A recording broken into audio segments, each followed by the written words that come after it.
भारत के संविधान सभा के शिल्पी, भारत रत्न बाबा साहब डॉक्टर भीमराव अंबेडकर जी की महापरिनिर्वाण दिवस के अवसर पर आयोजित आज के इस कार्यक्रम में समारोह में उपस्थित प्रदेश सरकार में उप मुख्यमंत्री श्री ब्रजेश पाठक जी, प्रदेश सरकार के पर्यटन संस्कृति विभाग के मंत्री श्री जयवीर सिंह जी, प्रदेश सरकार के समाज कल्याण विभाग के मंत्री श्री असीम अरोड़ जी, सदस्य विधान परिषद और अध्यक्ष डॉक्टर अंबेडकर महासभा ट्रस्ट डॉक्टर लालजी प्रसाद निर्मल जी, महापौर श्रीमती सुषमा खड़गवाल जी, माननीय विधायक श्री योगेश शुक्ला जी, भारतीय जनता पार्टी के महानगर के अध्यक्ष आनंद द्विवेदी जी, अंबेडकर महासभा के महामंत्री श्री अमरनाथ प्रजापति जी, अनुसूचित जाति वित्त एवं विकास निगम के उपाध्यक्ष श्री विश्वनाथ जी,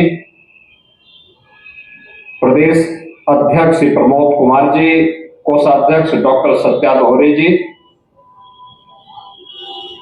और आज के इस कार्यक्रम में उपस्थित बाबा साहब डॉक्टर भीमराव अंबेडकर जी के सभी अनुयायीगण, उपस्थित भाइयों और बहनों,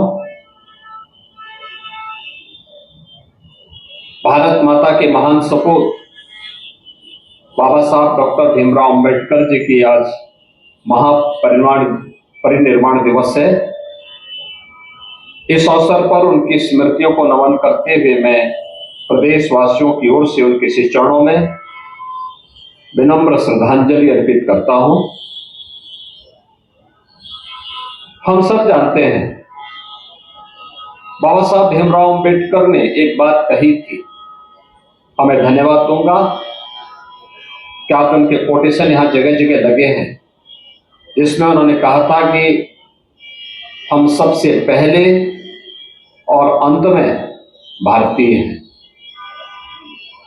आज जब कुछ लोग भारत को कोसते हैं, भारतीयता का अपमान करते हैं, जाति के नाम पर समाज में खाई को चौड़ा करने का काम करते हैं, भाइयों बहनों, वह एक प्रकार से बाबा साहब भीमराव अंबेडकर जी का अपमान करते हैं। याद करिए कि बाबा साहब भीमराव अंबेडकर को भी लालच देने का कार्य हुआ था, लेकिन बिना झुके, बिना डिगे वे भारत और भारतीयता के लिए कार्य करते रहे। और आज यही कारण है कि बाबा साहब भीमराव अंबेडकर से जुड़े हुए देश के अंदर हजारों की संख्या में स्मारक है।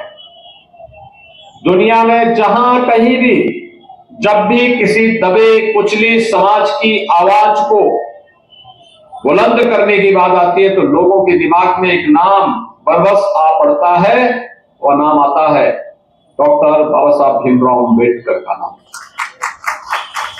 पूरी दुनिया के अंदर हर वह दबा कुचला व्यक्ति अपनी आवाज को बुलंद करना चाहता है तो वह नाम स्मरण करता है बाबा साहब भीमराव अंबेडकर का। और बाबा साहब भीमराव अंबेडकर के निज सपनों को साकार करने के लिए केंद्र और राज्य सरकार अनेक कार्यक्रम कर रही है। बाबा साहब भीमराव अंबेडकर की पंच तीर्थों की स्थापना का कार्यक्रम हो, आदरणीय प्रधानमंत्री मोदी जी ने आने के बाद इन सभी कार्यक्रमों को आगे बढ़ाया। हमने समाज को जाति के आधार पर नहीं, ये सभी ऐसी जातियां हैं, छोटी छोटी जातियां हैं, छोटे छोटे समुदाय हैं, एक सीमित क्षेत्र में है, आवाज दबा दी जाती थी। बाबा साहब भीमराव अंबेडकर ने इनके उत्थान के लिए कार्य योजना बनाने की बात कही थी। 70 साल तक इनको वोट देने का तक अधिकार नहीं। भाइयों बहनों, आज मुझे बताते हुए प्रसन्नता है कि डबल इंजन की भारतीय जनता पार्टी की सरकार ने 100% सिचुएशन के लक्ष्य को प्राप्त करने की दिशा में यहां पे कार्रवाई शुरू की।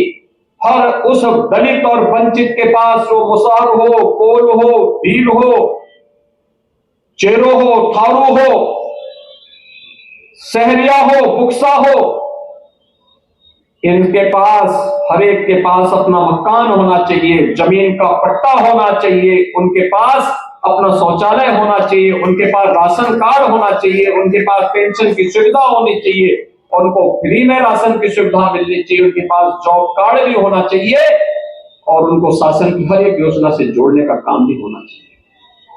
100% सिचुएशन के लक्ष्य को प्राप्त करने की दिशा में सरकार के द्वारा जो प्रयास प्रारंभ हुआ है, उस प्रयास को हम ये मानते हैं बाबा साहब भीमराव अम्बेडकर का प्रयास, उनकी कृपा है, उनकी प्रेरणा है, जिसको आज प्रधानमंत्री मोदी जी के मार्गदर्शन, उनके नेतृत्व में डबल इंजन की सरकार प्रभावी ढंग से आगे बढ़ाने का काम कर रही है।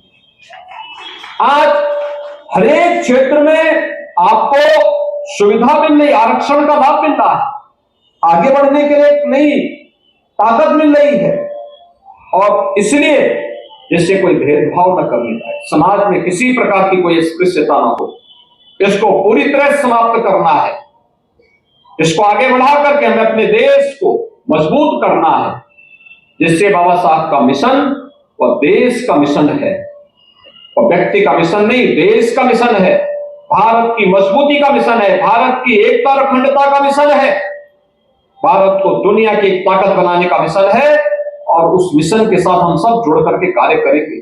और मैं आज के इस अवसर पर इस बात के लिए फिर आपको आश्वस्त करता हूं, जहां भी अभी जमीन के पट्टे नहीं मिल पाए हैं, हमने पहले कहा है, अगर आरक्षित श्रेणी की भूमि नहीं है तो जो दलित, जो वंचित, जो गरीब वहां पे अपनी झोपड़ी या अपना मकान बनाया है, उसको वहीं पे वो जमीन का पट्टा देकर उसके लिए पक्का मकान बनाओ। आरक्षित श्रेणी की है तो पहले उसे जमीन का पट्टा देकर उसका मकान बनाओ, तब उनको वहां से पुनर्वास करो। भाइयों बहनों, क्योंकि हर व्यक्ति को जीने का अधिकार मिलना चाहिए, सम्मान के साथ जीने का अधिकार, और सम्मान के साथ जीने का यही अधिकार बाबा साहब भीमराव अम्बेडकर ने दिया था।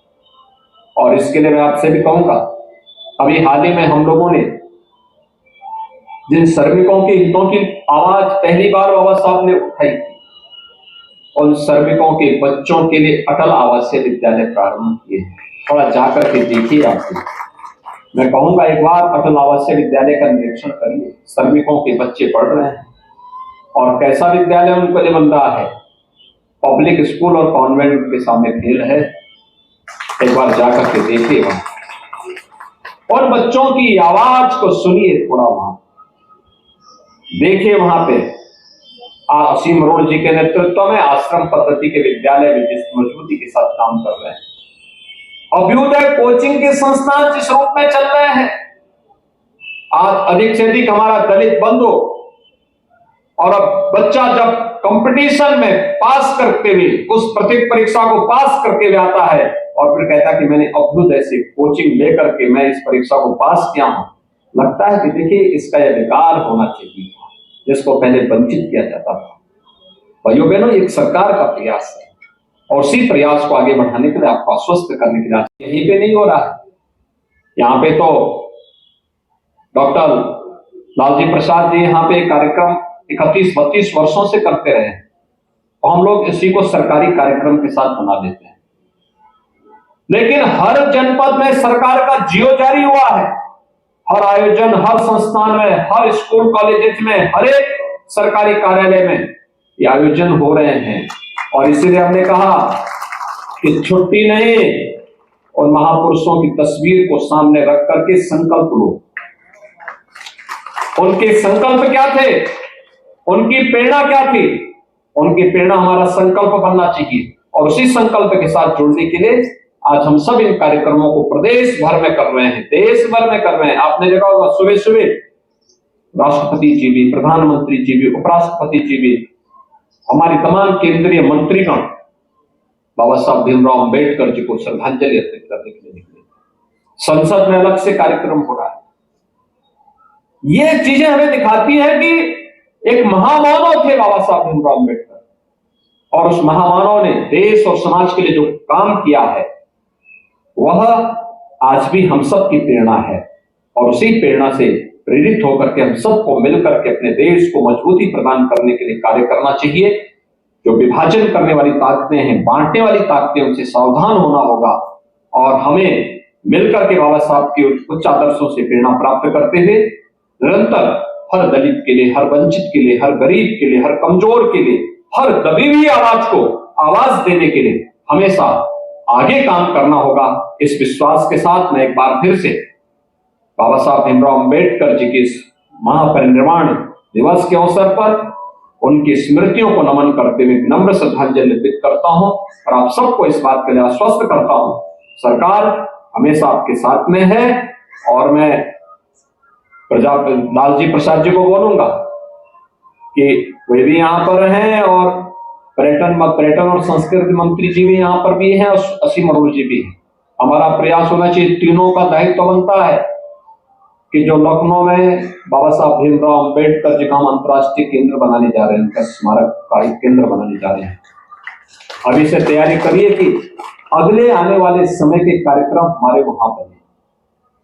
वहां से बाबा साहब भीमराव अंबेडकर के विचार दर्शन पर शोध करने वाले बच्चों को स्कॉलरशिप देने की व्यवस्था प्रारंभ हुई। वहां पे कुछ अच्छे कार्यक्रम, रचनात्मक कार्यक्रम और अंतर्राष्ट्रीय लाइब्रेरी, डिजिटल लाइब्रेरी की स्थापना के कार्यक्रम को हम वहां पर स्थापित कर सके। ये कार्यक्रम वहां पे होते, वहां पे उसका केंद्र बिंदु वहां पे हमें बनाने की तैयारी भी करनी चाहिए, जिससे बाबा साहब भीमराव अंबेडकर के सपनों को साकार करने के लिए प्रभावी और प्रभावी ढंग से हम आगे कार्य कर सकेंगे। आप सबके प्रति मैं इस अवसर पर अपनी शुभकामनाएं देता हूं और अंबेडकर महासभा के पदाधिकारियों को हृदय से धन्यवाद देता हूं कि विपरीत परिस्थितियों में कार्य करते हुए आज उन्होंने एक अच्छा सम्मानजनक स्थान बनाया है। आने वाले समय में ये तो बाबा साहब भीमराव अंबेडकर के सपने को साकार करने से अब कोई ताकत रोक नहीं सकती है। आज की परिस्थितियां हम सबको बताती हैं। आप सबके प्रति मेरी शुभकामनाएं। धन्यवाद। जय हिंद।